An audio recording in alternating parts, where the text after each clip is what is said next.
Инал Ардзинба, щенок, воспитанный у стен Кремля, коснулся деятельности Амра.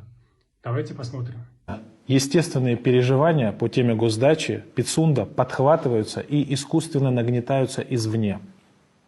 По нашей информации, не последнюю роль в этом играют международные неправительственные организации и международные организации, и стоящее за ними грузинское правительство.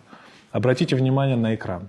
ვისაუბრდა ერთ-ერთი ბერკეტი არის სახალხო დიპლომატიის მიდგომა, გამომდინარე იქიდან რომ ერთმანეთთან ის რაც მოხდა გასაგებია და ამას სხვა დონეზე გადაწყვეტა კონფლიქტი ჩვენ ახლა არ ვართ არ გვაგვაშნია ესეთი ბერკეტი რომ არ ვიცი რაღაც Такую пропаганду ведут на грузинском телевидении, выдавая искренние переживания нашей молодежи за антироссийские настроения и за результаты своей работы. Ему перевели мою речь, где я говорю о том, что наша организация занимается народной дипломатией, и мы не касаемся политического решения данного конфликта, данного вопроса. Мы говорим о том, что необходимо, чтобы молодежь по обе стороны реки Ингури общались, знакомились и делились своими мнениями и находили какой-то общий интерес и общий язык. Давайте послушаем.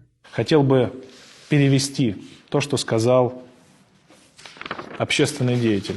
У нашей молодежной организации, которая называется «Амра», социальный подход в решении вопроса взаимодействия с абхазской молодежью.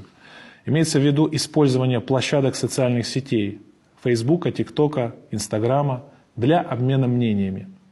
Я считаю, что нам необходимо общаться и делиться мыслями о происходящих событиях. Какие можно сделать выводы из этого всего?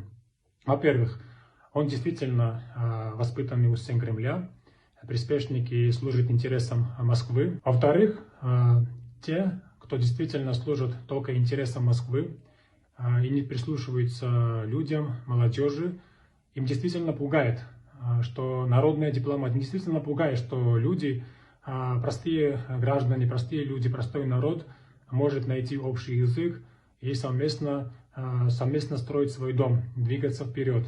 И что самое главное, это говорит о том, что мы на правильном пути, что делаем правильно, и что есть на это спрос, молодежи надоело вот эта законсервированность, хотят общаться, хотят иметь больше возможностей, обмениваться информацией и двигаться вперед. В природе всегда так, всегда все движется к лучшему, к развитию. Всем спасибо.